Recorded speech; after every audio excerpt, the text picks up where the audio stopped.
আসসালামু আলাইকুম বন্ধুরা, আপনারা হয়তো ইতিমধ্যেই জেনে গেছেন Redmi 13C ফোনটি ইন্টারন্যাশনাল মার্কেটে রিলিজ করা হয়েছে। সেই সাথে বাংলাদেশে এই ফোন নিয়ে অনেক আলোচনা হচ্ছে। $140 এই ফোনে পাচ্ছেন Helio G99 গেমিং প্রসেসর, 50 মেগাপিক্সেলের ট্রিপল ক্যামেরা সেটআপ, 5000 মিলিঅ্যাম্পিয়ারের লং লাস্টিং ব্যাটারি এবং আরও অনেক কিছু, যা আজকে ভিডিওতে জানতে পারবেন। ভালো দিকগুলোর পাশাপাশি এই ফোনের বেশ কিছু খারাপ দিক। সো আর কথা বাড়াবো না, চলুন ভিডিওটি শুরু করি। প্রথমেই তাহলে ডিজাইন দিয়ে শুরু করা যাক। এই ফোনটি সম্পূর্ণ প্লাস্টিকের তৈরি, সেই সাথে বক্সি ডিজাইন। রিয়ার প্যানেলটি দেখে মনে হতে পারে এটি গ্লাসের তৈরি, তবে অ্যাকচুয়ালি এটি প্লাস্টিকের। এই ফোনটির থিকনেস হলো 8.1 মিলিমিটার এবং ওজন হলো 192 গ্রাম।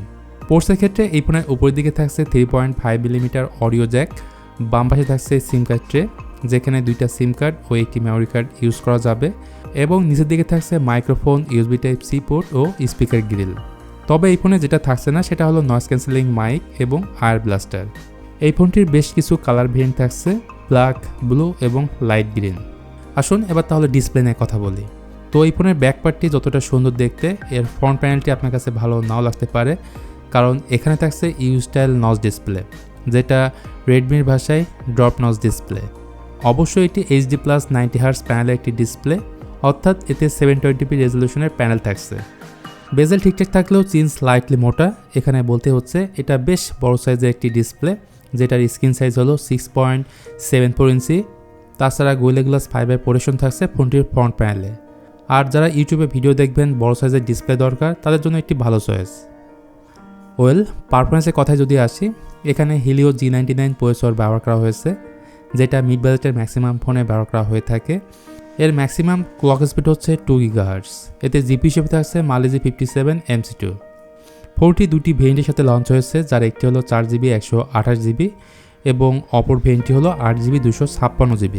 এদের র্যাম টাইপ থাকছে LPDDR4X এবং স্টোরেজ টাইপ থাকছে eMMC 5.1। সফটওয়্যার বা ওএসের ক্ষেত্রে এই ফোনে পাচ্ছেন out of the box Android 13, যার ব্যাকএন্ডে থাকছে MIUI 14। সো নর্মাল কাজের পাশাপাশি এই ফোন দিয়ে আপনি গেমিংও করতে পারবেন লো টু মিডিয়াম সেটিংসে, কারণ Helio G99 গেমিংয়ের জন্য একটি আদর্শ প্রসেসর। ব্যাটারির কথায় আসলে 5000 মিলিঅ্যাম্পিয়ার ব্যাটারি থাকছে এখানে, সাথে থাকছে 8 ওয়াটের চার্জার। আর বড় ব্যাটারি থাকে, আপনি এই ফোন দিয়ে আরামসে একদিনের মতো অনায়াসে ব্যাটারি ব্যাকআপ পেয়ে যাবেন। আচ্ছা, বাকি বিষয় নিয়ে বললে এই ফোনে আপনি পাচ্ছেন সাইড মাউন্ট ফিঙ্গারপ্রিন্ট সেন্সর এবং ফেস আনলকিং সিস্টেম। এবার তাহলে ক্যামেরা হিসেবে এই ফোনের পেছনে থাকছে টোটাল 3টি ক্যামেরা, যার মেইন ক্যামেরাটি হলো 50 মেগাপিক্সেল, এর সাথে আরও থাকছে দুটি ইউজলেস ক্যামেরা। আর ফ্রন্ট সেলফি ক্যামেরাটি হলো 5 মেগাপিক্সেল, যেটা আমার কাছে অনেক কম মনে হয়েছে। তো রিয়ার ক্যামেরা দিয়ে ভিডিও শ্যুট করা যাবে সর্বোচ্চ 1080p 30fps-এ। সব কিছু মিলে Redmi 13C আসলে কেমন হবে এমন প্রশ্ন আসলে দেখুন, $140 অর্থাৎ প্রায় 15,000-এ ফোনটি লঞ্চ হয়েছে। বাংলাদেশে আসলে এর দাম হবে আনুমানিক 18,000-এর মতো। সো এই দামে আমার মনে হয় না Redmi 13C কেনা ঠিক হবে, কারণ প্রথমত এতে পাচ্ছেন HD+ ডিসপ্লে, এর ফ্রন্ট সেলফি ক্যামেরাটি হলো অনেক কম, মাত্র 5 মেগাপিক্সেল। তবে ভালো দিক হচ্ছে এই ফোনের ডিজাইন খুবই সুন্দর, যেটা দেখে মনেই হতে পারে এটি 20 থেকে 25,000 টাকা কোনো স্মার্টফোন। তো ভিউয়ার্স, এই ছিল আজকের ভিডিও Redmi 13C-কে নিয়ে। ভিডিওটি কেমন লাগলো অবশ্যই জানাতে ভুলবেন না। ভালো লাগলে please hit the like button, share করতে পারেন আপনার বন্ধুদের সাথে। আজকের মতো আমি মিথুন এখানে বিদায় নিচ্ছি। দেখা হবে খুব তাড়াতাড়ি অন্য কোনো ভিডিও নিয়ে।